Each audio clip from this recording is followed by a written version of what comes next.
বিষাক্ত ছোবল দেবে, আপনার শরীরটা পুরো ঝাঁঝরা হয়ে যাবে। এত যন্ত্রণা, এত যন্ত্রণা আপনি সহ্য করতে পারবেন না। অতএব ওই কবরকে দেখে আপনি ভয় করেন। আমার নবী বলেছে, যারা কবর দেখে ভয় করে তাদের দ্বারা সাগীরা কাবিরা হইতে পারে না। প্রতিনিয়ত প্রতিদিন যদি 70 বার করে মরণকে স্মরণ করে, আমার আল্লাহ ওই বান্দাকে কিয়ামতের দিন শহীদের দরওয়াজা দান করবে। জোরে বলেন সুবহানাল্লাহ।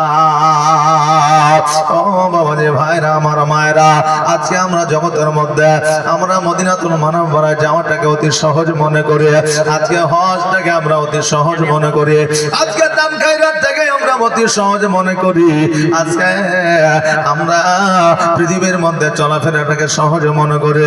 কিন্তু না না না, আপনি 4 লক্ষ টাকা খরচ করে মদিনা শরীফে গেলেন হজের উদ্দেশ্যে। আপনার হজ কবুল হতেও পারে, না হতেও পারে, কোনো গ্যারান্টি নাই।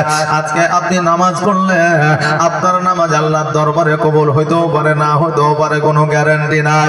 আজকে আপনি দান খায়রাত করলে দান খায়রাত আল্লাহর দরবারে কবুল হইতেও পারে, না হইতেও পারে, কোনো গ্যারান্টি নাই। কিন্তু বাবা, আরামের বিছানা, শীতের রাত্রিতে গরম বিছানা ছাড়িয়া যদি আপনি এই মিলাদ মাহফিলে, জালসা মাহফিলে এসে বসে, আমার রাসূল বলেছে ওই জায়গাটা দুনিয়াবি জায়গা থাকে না, ওই জায়গাটা জান্নাতুল বাকি হয়ে যায়। জোরে বলা সুবহানাল্লাহ। আজকে আমরা যারাই মাহফিলে বসে আছি, আজকে আমরা জান্নাতের বাগিচায় বসে আছি, আজকে আমরা জান্নাতের মধ্যে বসে আছি। এটা আমার কথা নয়, এটা স্বয়ং আমার রাসূলুল্লাহর কথা। জোরে বলেন সুবহানাল্লাহ। হে বাবা রে ভাড়া, আজকে 4 লাখ টাকা খরচ করে আজকে মদিনায় না গেলেও হজ হয়ে যাবে। আজকে লক্ষ লক্ষ টাকা খরচ না করে আমার নবীজিকে পাওয়া যাবে। শুধুমাত্র মনের মধ্যে মহব্বত রাখতে হবে, নবীর প্রতি ইশক রাখতে হবে। আপনার টাকা থাক আর না থাক, আজকে আপনার উদ্দেশ্য যদি ভালো থাকে, আমার আল্লাহ আপনাকে হজের সব দিয়ে দিবে। ও বাবাজি ভাইরা, রাবিয়া বাসী নামে একজন আল্লাহর ওলি ছিল।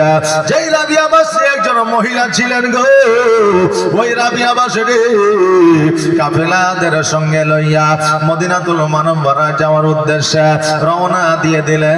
এবার ওই গাধার পৃষ্ঠে চাপিয়া মরুভূমি দিয়ে চলতে আরম্ভ করলে।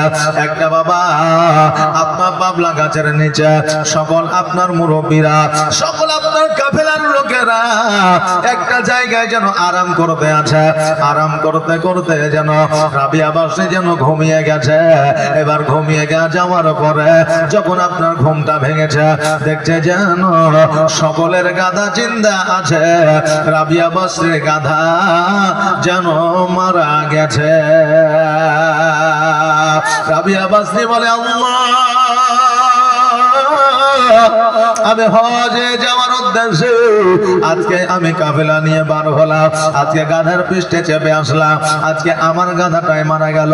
অন্যান্য কাফেলারা বলে, ও রাবিয়াবাসী, তুমি চিন্তা করিও না, চিন্তা করিও না, আজকে তোমাকে বলে যায়, শুনে নাও, শুনে না, আজকে তোমার গাধা মারা গেছে তো কি হয়েছে, আজকে আমাদের গাধার পৃষ্ঠে তুমি চাপিয়ে চলো, আজকে আমাদের গাধার পৃষ্ঠে চেপে তুমি হজের উদ্দেশ্যে যাবে।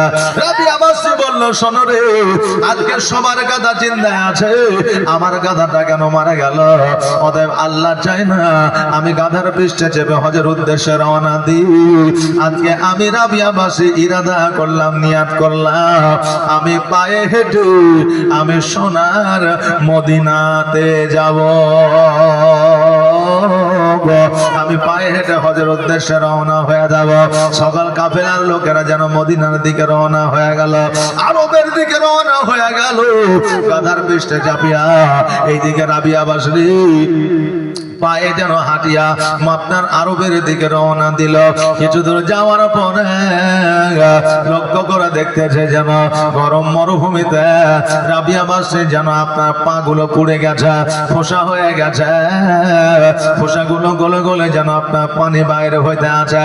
এত কষ্ট, যত যন্ত্রণা, তবুও নবীর মহব্বতে নবীর ইশকে তবুও যেন আরব যাওয়া বন্ধ করে না। ওই কষ্ট করে পায়ে হেঁটে যেন চলতে আরম্ভ করেছে। এবার বাবা কিছু দূর যাওয়ার পরে রাবিয়া মাসরি যেন আরাম করতে আছে। আমার আল্লাহ ডাক দিয়ে বলে, জিবরিল আর দেরি করিও না, দেরি করিও না, যাও যাও যাও, ওই কাবা ঘরকে হাতের তালুতে উঠে নিয়ে গায়া আমার ওই রাবিয়া মাসরির সম্মুখে রেখে দাও। আমার রাবিয়া মাসরি ওই জায়গায় তওয়াফ করে নিবে। আমি আল্লাহ ওই রাবিয়া মাসরি হজ কবুল করে নিব। জিবরিল আমিন কাবা ঘরকে হাতের তালুতে উঠায়া রাবিয়া মাসরির সম্মুখে হাজির হয়ে গেল। এবার রাবিয়া মাসরি যখন চোখ দুটো খুলেছে রে বাবা, দেখতেছে যেন কাবা ঘর আমার সম্মুখে। রাবিয়া মাসরি বলে, জিবরিল আজকে তুমি এই কাবা ঘর নিয়ে আমার কাছে হাজির হয়েছো, কারণটা কি? জিবরিল বলে, শোনো রে, আজকে তোমার কষ্ট যন্ত্রণা ব্যথা বেদনা আমার আল্লাহ তাবারক তাআলা সহ্য করতে পারে না, এই জন্য কাবা তোমার কাছে উঠে চলে এসেছে। আজকে কাবাকে তুমি তওয়াফ করে না, আমার আল্লাহ তোমার হজ কবুল করে নেবে। রাবিয়া মাসরি বলতেছে, জিবরিল আমি যতক্ষণ পর্যন্ত আমার নবীর চেহারা না দেখব, আমি যতক্ষণ পর্যন্ত আমার নবীকে দর্শন না করব, আমি অতক্ষণ পর্যন্ত আমি কাবা দর্শন করব না, ততক্ষণ পর্যন্ত কাবায় আমি তওয়াফ করব না। জিবরিল আমিন বলে, শোনো রে, আজকে তুমি কাবাটা তওয়াফ করে নাও। রাত্রি বেলায় মনে মনে